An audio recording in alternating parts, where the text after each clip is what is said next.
Nabi Muhammad belum minta, diberi oleh Allah. Karena itu ketika dilempar bukan hanya dengan kata-kata. Penduduk Taif melemparnya dengan batu, lempar dengan kemarahan, lempar dengan segala hal. Apa kata Nabi? Karena alam nashrah laka sadrak, kata Nabi, ya Rabb. Ketika dua malaikat penjaga bukit mengatakan, angkat tanganmu Muhammad, mud yadaika ilas sama, angkat tanganmu ke langit dan mohonkan kepada Allah supaya kami angkat gunung Taif untuk menghimpit mereka yang tidak punya sopan santun itu. Murka malaikat. Bagaimana Rasulnya dilempar dengan batu, berdarah menetes, bentengnya Zaid bin Thabit luar biasa, tidak mampu menghalanginya. Apa yang terjadi? Nabi, alam nashrah laka sadrak. Kalimat mulia mengalir di lisannya. La, mohon jangan lakukan itu. Fa innahum qaumun la ya'lamun. Mereka hanya belum mengetahui saja. Saya bermohon kepada Allah, kelak di bumi Taif ini akan nampak laki-laki, perempuan, besar, kecil, tua, muda yang akan mengatakan beriman kepada Allah dan Rasulnya. Lalu lantas beliau berkata kepada Allah dengan kalimat yang mengalir syahdu, dengan darah yang masih mengucur, dengan kalimat yang berbelas kepada Allah, Ilahi, ila man takiluni, am ila ba'idin yu'limuni, a ila qaribin yu'zini, fa ana radin ya Rab, ma lam taghdab alayya, la hawla wa la quwwata illa billah. Ilahi, duhai Allah, ila man takiluni, setelah dari sini yang saya dilempari, saya dihujat, kemana lagi engkau akan antarkan saya? A'ila qaribin yu'dhini, apakah ke tempat yang dekat dari sini dan saya akan disakiti lagi?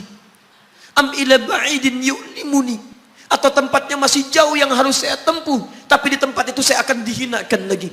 Ana radin, saya ridha ya Allah, malam taghdab alayya, sepanjang engkau yang tidak murka kepada saya. Alam nashrah laka sadrak. Manusia melempari, radin. Manusia menghujat, radin. Malam taghdab alayya, sepanjang engkau tidak murka kepada saya. Muhammad sallallahu alaihi wasallam. Musa berkata, wa yassir li amri, ringankan urusanku. Muhammad sallallahu alaihi wasallam dengan segala kemuliaannya turun ayat, wa nuyassiruka lil yusra. Wa nuyassiruka lil yusra.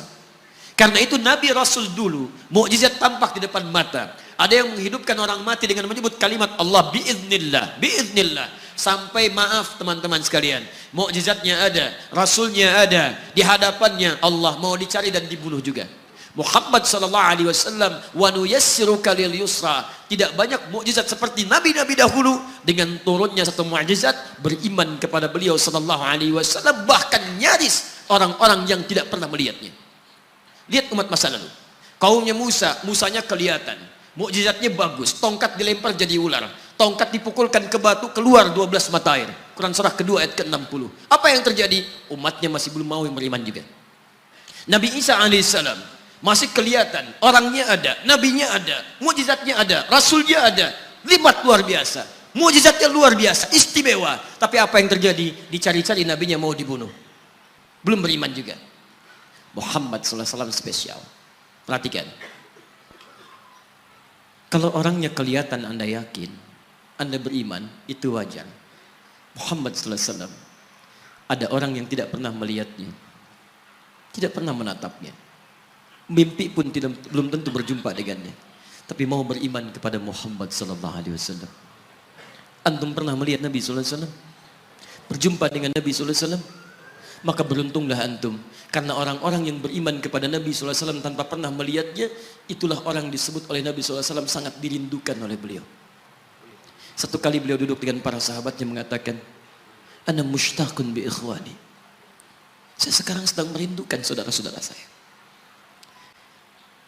Kata sahabatnya, alasna ikhwanak ya Rasulullah, bukankah kami saudara-saudaramu? Kata Nabi, bal antum ashabi, kalian itu bukan saudara-saudaraku, kalian sahabat-sahabatku. Ikhwani humul ladzina lam yarawni walakinnahum yu'minuna bi. Saudara-saudaraku itu adalah orang-orang yang tidak pernah melihatku, tapi mereka mau beriman kepadaku. Jadi kalau Nabi saja merindukan antum, kenapa antum tidak merindukannya? Kalau Nabi menantikan kita di surga, kenapa kita tidak menjemput penantian itu?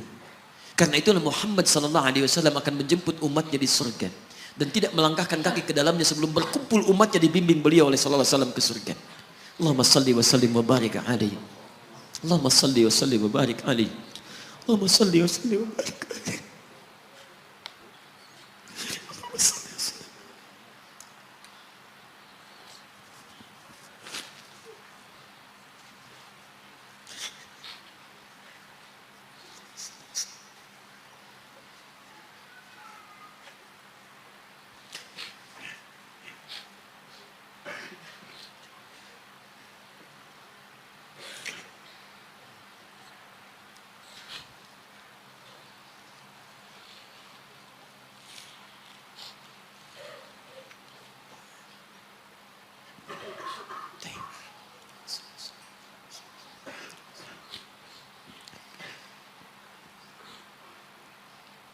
Maka diturunkanlah kemudian hudan yang terakhir.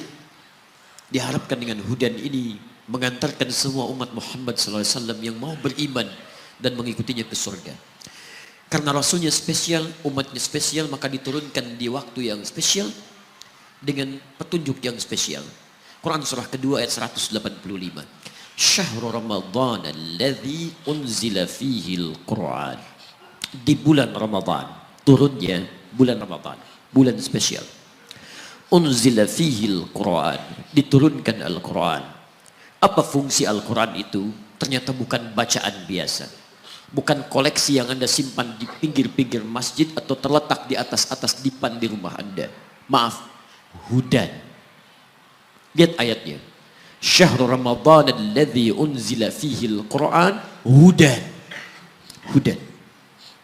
Petunjuk kita. Sumber kebahagiaan kita. Sumber ketenangan kita. Sumber capaian terbaik alam kubur kita. Dan petunjuk yang akan mengantarkan kita ke surga. Dan hebatnya, kalau yang umat-umat dulu itu terbatas sifatnya. Tidak pernah disebutkan linnas. Suhuf. Suhuf Ibrahim wa Musa. Daud untuk kaumnya. Musa untuk kaumnya. Isa untuk kaumnya. Tapi Muhammad SAW hudannya linnas untuk semua manusia.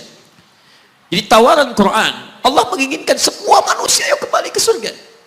Cuman kadang-kadang sayang, maaf teman-teman sekalian, saya tegaskan kepada Anda, ayat ini tegas memberikan isyarat bahwa hidayah Allah ingin diberikan pada semua manusia.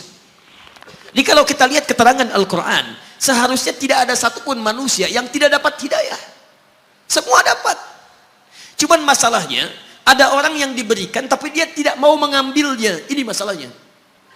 Hidayah itu bukan persoalan mendapatkan atau tidak. Persoalannya ketika Allah berikan, Anda mau ngambil atau tidak, itu masalahnya.